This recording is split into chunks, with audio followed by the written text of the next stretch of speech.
This is the attorney for Lisa Irwin's parents, Joe Tacopina, along with GMA analyst, legal analyst Dan Abrams. Gentlemen, thank you very much. Joe, really appreciate you being here.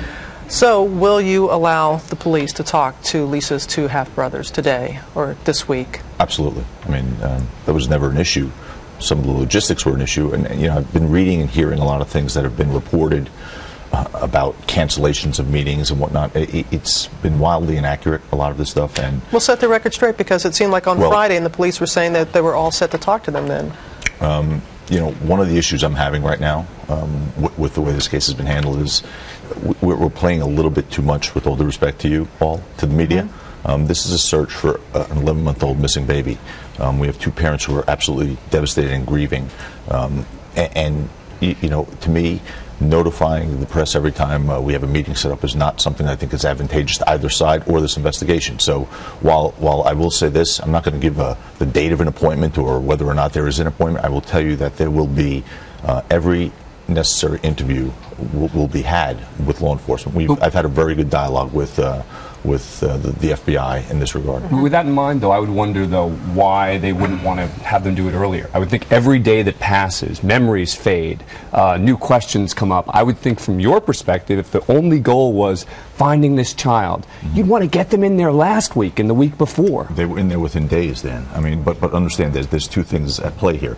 Well, of course this family wants answers, and they've consented to everything, every search, every forensic swab and everything else that needs to be done. They've consented, but here at play are a 6- and 8-year-old children, right. Two little boys, and we want to make sure this questioning is done in a way that will not damage them, and there are child psychiatrists and forensic people involved in that. And they've said that. They said it's not, yeah, they're not going to interrogate the children, that they realize they're tender age, and so that they're going to have the specialist, and the police officer wouldn't even be in the room. But we found out in the case with Elizabeth Smart, her sister was able to provide some vital information, 4 months after she was abducted, that led to, in part, Elizabeth being returned home. So it is very important to talk to the kids. It is, and don't forget, they were spoken to for about 5 hours in the first days of this. So but every time we talk about this case, it always sounds like you and some of the others are saying, you know, yes, we're going to fully cooperate. They spoke back then, but I would think that you'd want the parents in there as often as possible. I mean, that's the perception, right? Is that when child is missing? Honestly, the perception is really not what I'm concerned about. I'm concerned about the results of this investigation. But the perception is going to matter in terms of how this investigation plays out. We have in the last week have heard from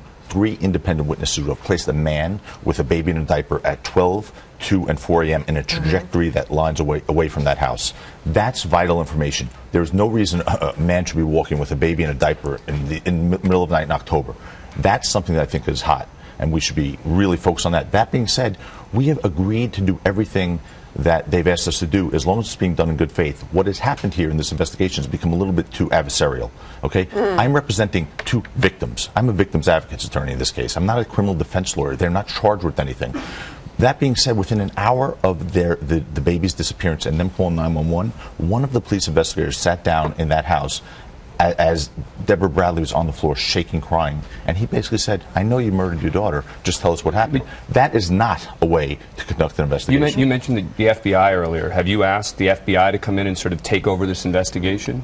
My rapport has been with the FBI, because they've now taken a stronger role, a more substantial role. They've brought in specialists in these cases, and I've been very impressed with them, how they've handled themselves, their professionalism, and I will continue to work with them. We are fully cooperating with law enforcement. We will continue to cooperate with law enforcement. We want answers. And they have said that they have looked into, on more than one occasion, those other tips. They've gone through thousands of tips, as they said.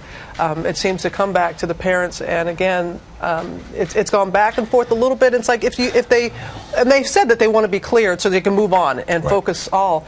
Isn't it difficult for the police to move on when they're having this type of behavior, which is suspicious? It's not though, Robin. I mean, you're basing it on what some media reports are saying, or what some police spokesperson gets out there. Speak to the FBI, and they'll tell you how they're conducting themselves. But the police are frustrated. They are. The police are frustrated because they can't find answers. They've let that crime scene be trampled on within the first few days by media and other people. They're frustrated because they can't find answers. So, of course, they're turning their frustration onto the parents, because statistically, that's where the focus belongs. I have no problem with them looking at the parents and focusing on them, but don't narrow your investigation to the point where that's the only scenario they want to look at. Really quickly, that's what I'm saying. In the John Benet Ramsey case, I remember the parents became very frustrated. They couldn't deal with the police, and they started asking to talk to prosecutors and others. Thank you for your willingness, as always, Joe. show to come. Thank you. Dan, always Sure. good to have you here.